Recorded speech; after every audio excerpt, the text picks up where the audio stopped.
ಅದ್ರ ಮುಂದೆ ಹೋಗ್ದೇ ನೀವು ಯಾರ ಮೇಲೆ ಆಪಾದನೆ ಮಾಡಿರಿ ಅವ್ರು ಅವಕಾಶ ಕೊಟ್ಟಾಗ ಮತ್ತು ನೀವು ಎಲ್ಲೂ ಕೂಡ ರಿಟರ್ನ್ ಕಂಪ್ಲೇಂಟ್ ಎಲ್ಲೂ ಕೊಟ್ಟಿಲ್ಲ. ಎಲೆಕ್ಷನ್ ಕಮಿಷನಲ್ಲೂ ಮಾಡಿಲ್ಲ, ಅವತ್ತೂ ಮಾಡಿಲ್ಲ, ಇವತ್ತೂ ಮಾಡಿಲ್ಲ, ಎಲ್ಲೂ ಮಾಡಿಲ್ಲ. ಕೋರ್ಟಲ್ಲಿ ನಿಮ್ಮ ವಾದ ನಿಂತಿಲ್ಲ. EVM ಬಗ್ಗೆ 3-4 ಸತಿ ಸುಪ್ರೀಂ ಕೋರ್ಟ್ವರೆಗೂ ಹೋದರೂ ಕೂಡ EVM ಬಗ್ಗೆ ಸ್ಪಷ್ಟವಾದಂಥ ಸುಪ್ರೀಂ ಕೋರ್ಟ್ ಜಜ್ಮೆಂಟ್ ಬಂದಿದೆ.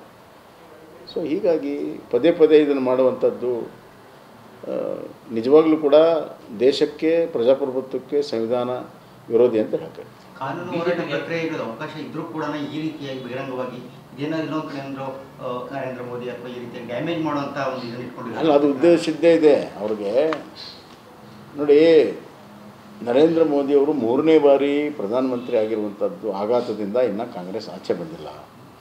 ಅದರ ಮೇಲೆ ಎಲ್ಲ ರಾಜ್ಯಗಳಲ್ಲಿ ಇವರೇನು ಮೋದಿಯವರ ನೇತೃತ್ವದಲ್ಲಿ ಜಯ ಸಿಗ್ತಾ ಇದೆ.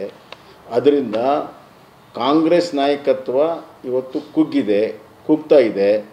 ಅವರ ಯೋಗ್ಯತೆಯ ಮೇಲೆ ಪ್ರಶ್ನೆ ಚಿಹ್ನೆ ಬರ್ತಾ ಇದೆ. ಹೀಗಾಗಿ ಅದನ್ನು ಅವರು ತಪ್ಪಿಸೋ ಸಲುವಾಗಿ ಇಲೆಕ್ಷನ್ ಕಮಿಷನ್ನೇ ಫ್ರಾಡ್ ಮಾಡಿದೆ, ನಾವು ಸೋತಿಲ್ಲ, ಎಲೆಕ್ಷನ್ ಕಮಿಷನ್ ಫ್ರಾಡ್ ಆಗಿದೆ ಅನ್ನುವಂಥದ್ದು ಸುಳ್ಳು ಸುದ್ದಿಯನ್ನು, ನಿರಾಧಾರವಾಗಿರುವಂಥ ಆಪಾದನೆಯನ್ನು ಮಾಡೋ ಮುಖಾಂತರ ಪಾರಾಗಕ್ಕೆ ನೋಡ್ತಾರೆ. ಆದರೆ ಜನಕ್ಕೆಲ್ಲ ಅರ್ಥ ಆಗಿದೆ ಈಗೆಲ್ಲ. ಬಿಜೆಪಿಗೆ ಯಾಕೆ ಆತಂಕ? ಚುನಾವಣಾ ಆಯೋಗದ ಮೇಲೆ ಅವರು ಆರೋಪ ಮಾಡ್ತಾರೆ. ಬಿಜೆಪಿಗೆ ಯಾಕೆ ಆತಂಕ? ಬಿಜೆಪಿ ಯಾಕಂದರೆ ಅಲ್ಲ, ನಮಗೆ ಇಲೆಕ್ಷನ್ ಕಮಿಷನ್ ಅವರು ತಮ್ಮ ಡಿಫೆಂಡ್ ಮಾಡ್ಕೋತಾರೆ. ಆದರೆ ಪದೇ ಪದೇ ಈ ಥರ ಒಂದು ಸಂವಿಧಾನಬದ್ಧವಾಗಿರುವಂಥ ಒಂದು ಸಂಸ್ಥೆಯ ಮೇಲೆ ಎಷ್ಟರ ಮಟ್ಟಿಗೆ ಅಂದರೆ ಬೇರೆ ದೇಶದಲ್ಲಿ ಇಲೆಕ್ಷನ್ ನಡೆಸೋದಕ್ಕೆ ನಮ್ಮ ಇಲೆಕ್ಷನ್ ಕಮಿಷನ್ ಕರೀತಾರೆ. ಅಷ್ಟು ಒಂದು ಅರ್ಹತೆ ಇರುವಂಥ, ವಿಶ್ವಾಸಾರ್ಹತೆ ಇರುವಂಥ ಇಲೆಕ್ಷನ್ ಕಮಿಷನ್ ಮೇಲೆ ಇವರು ಮಾಡಿದರೆ ಇದು ಪ್ರಜಾಪ್ರಭುತ್ವ ಧಕ್ಕೆ ಆಗುತ್ತೆ, ಸಂವಿಧಾನಕ್ಕೆ ಧಕ್ಕೆ ಆಗುತ್ತೆ. ನಮ್ಮದೊಂದು ಜವಾಬ್ದಾರಿ ಪಾರ್ಟಿ, ನಾವು ವಿರೋಧ ಮಾಡಲೇಬೇಕು.